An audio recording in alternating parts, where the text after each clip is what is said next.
Social justice అని పెడతారు 4-5 వేల కోట్లు. మా శ్రీనివాస్ గౌడ్ చెప్తున్నాడు, ఒక గొర్రెకి ఇచ్చిన 4,000 రూపాయలు అంత కాదు దేశానికి పెట్టే budget.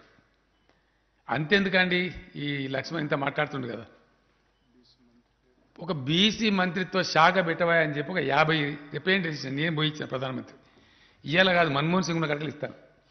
Doctor Manmohan Singh prime minister ఉన్నప్పటి నుంచి ఈ నిన్నటి దాకా నరేంద్ర మోడీ దాకా కూడా నేను స్వయంగా పోయి ఇచ్చిన. నేను లెటర్స్ రాష్ట్రం పెట్టరు.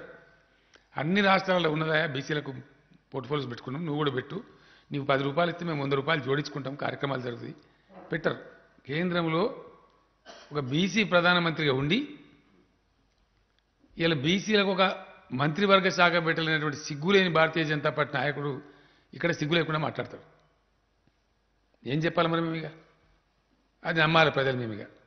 కాబట్టి ప్రజలు వీళ్ళకి బుద్ధి చెప్పాలి. బజార్ మీద రేపు ఇక్కడ భారతీయ జనతా పార్టీ అధ్యక్షుడు యాడ దొరికితే అక్కడ నిలదీయాలి, ఏమైనా ఇది నిజమా అబద్ధమని. ప్రజలు వీళ్ళకి బుద్ధి చెప్పాలని కూడా మేము కోరుతున్నాం. ఇప్పుడు ఉన్నంతలో జనవరి నెలలో పంచాయతీ ఎన్నికలు జరిగిపోతాయి.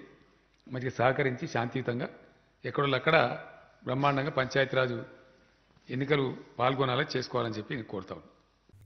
For more updates, please subscribe 99 TV Telugu.